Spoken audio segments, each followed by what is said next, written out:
Imagine você, sozinha, caminhando por uma estrada deserta no interior da Flórida. Anos 70, o sol escaldante, o silêncio quase incômodo. De repente, um carro se aproxima. Atrás do volante, um policial fardado. Ele diminui, sorri e pergunta: Quer uma carona? Não é seguro andar por aqui sozinha. Você aceita, afinal, é um policial. Mas o que você não sabe é que está entrando no carro de um dos serial killers mais sádicos da história dos Estados Unidos. Um homem que usou a farda como disfarce e fez da autoridade sua arma mais letal. Esta é a história de Jared John Shaffer, o policial assassino.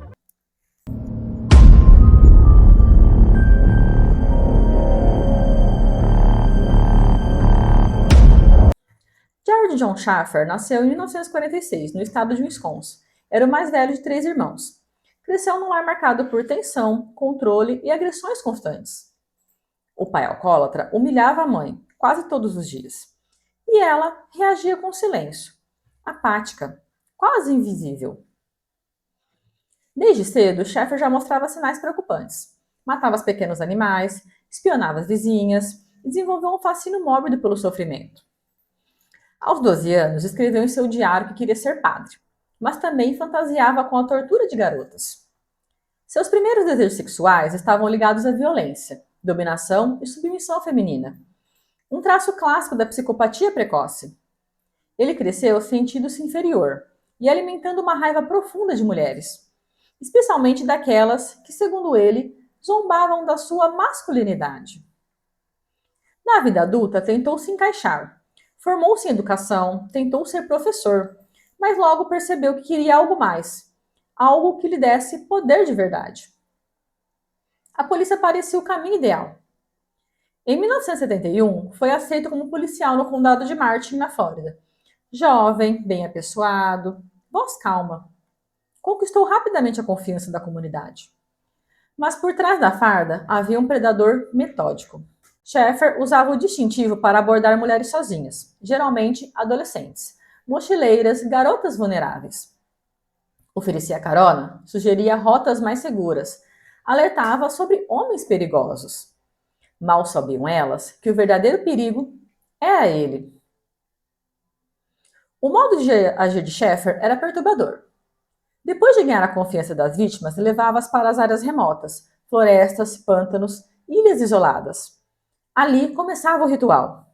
Amarrava as jovens em árvores, vendava seus olhos e dava início a sessões de tortura física e psicológica. Algumas eram espancadas, outras estupradas. Algumas ele soltava, só para caçá-las de novo, como se fosse um jogo doentio.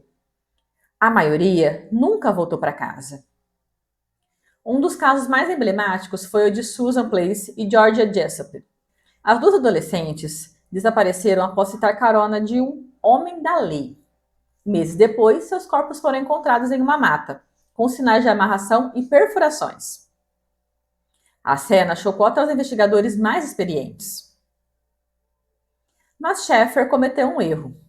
Abordou duas garotas, levou-as de carro, amarrou ambas em uma árvore e prometeu que voltaria para matá-las. Mas antes disso, foi chamado às pressas para uma emergência. E elas conseguiram escapar. Foram direto à delegacia. Ao descrever o sequestrador, os policiais se entreolharam em silêncio. O homem descrito era um dos seus.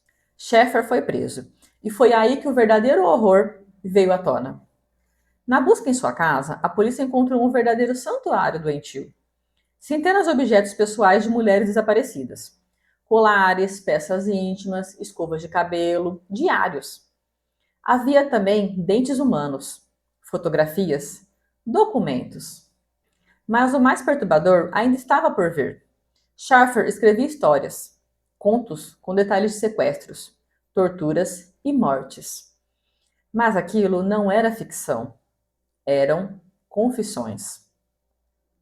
Os investigadores conseguiram ligar pelo menos 12 desaparecimentos aos objetos encontrados, mas estima-se que o número real de vítimas ultrapasse 30. Shaffer foi condenado à prisão perpétua por 2 assassinatos, mas ele nunca confessou. Pelo contrário, se dizia um mártir da justiça, vítima de perseguição política. Na prisão, continuou escrevendo. Mandava cartas a jornalistas, editores. Alegava inocência, enquanto descrevia detalhes hipotéticos de crimes não solucionados. Chegou a publicar um livro, Killer Fiction, uma coletânea de seus contos. Mas já não havia dúvidas. Gerald John Sheffer era um psicopata narcisista, um homem que se via como protagonista de sua própria mitologia. Em dezembro de 1995, aos 49 anos, Sheffer foi assassinado por outro detento, esfaqueado no rosto e no pescoço, com uma lâmina improvisada. Morreu como viveu, de forma brutal, sem confessar, sem arrependimento, sem remorso. Mas deixou um legado de horror. Seu caso ainda é estudado em faculdades de criminologia, citado em análise de perfis psicopáticos e considerado um dos mais perigosos exemplos de como o mal pode usar uma farda. Quando a lei é o monstro, Gerald Sheffer foi mais do que um serial killer. Ele foi um lembrete de que o perigo pode usar uniforme, de que o predador nem sempre se esconde, às vezes se apresenta como um salvador. Seu caso é um alerta, um chamado à vigilância, a necessidade de investigar, questionar e entender o comportamento humano em sua face mais obscura. Porque nem todo herói usa capa, e infelizmente nem todo policial é quem diz ser. Se essa história te impactou, curta, comente, compartilhe, se inscreve aqui no canal. Porque no Enigma Criminal, a verdade não se esconde. Ela sussurra nos detalhes, esperando que alguém escute. Até a próxima!